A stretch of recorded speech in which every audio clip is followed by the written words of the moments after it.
Salut zusammen und herzlich willkommen zu dem kleinen Reminder-Video. Ich möchte euch nur noch kurz daran erinnern, dass ich ja vor etwa plus minus 2 bis 3 Wochen mal ein Video hochgeladen habe, wo ihr abstimmen könnt, welches Game ich als nächstes spielen. Und ich tue euch gerne mal unten den Link in der Videobeschreibung reinhauen, dass ihr dort draufdrücken und nachher zu dem Video kommt. Also in den Kommentaren stehen dann die Games, die könnt ihr einfach dann ein Like hersetzen auf das Game, das ihr gerade Bock habt, dann logischerweise. Macht euch das gerne, nicht dass ihr dann nachher irgendwie eine Stimme abgeben und dann ist schon gespart, nicht dass ihr dann irgendwie so reinschaut.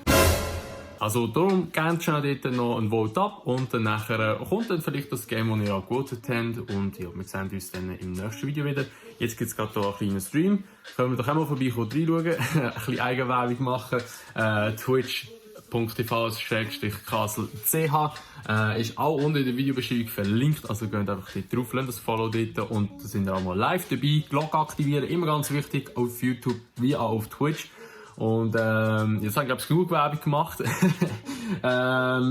Ich wünsche euch noch ein schönes Tag. Eine kleine Werbung kommt noch, und zwar der Timo.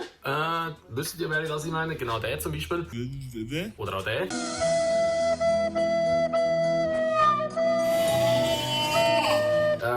Der ist jetzt am Freitag auf den Samstag ist er 24 Stunden auf Twitch online bzw. streamen. Also kommt gerne vorbei und reinschauen. Also es wäre der 11. auf den 12.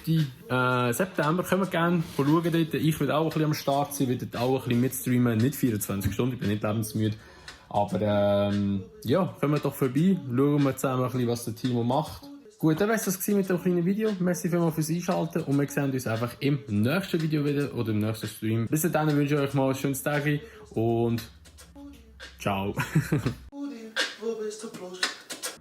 Oder auch. Bis gleich, Timo.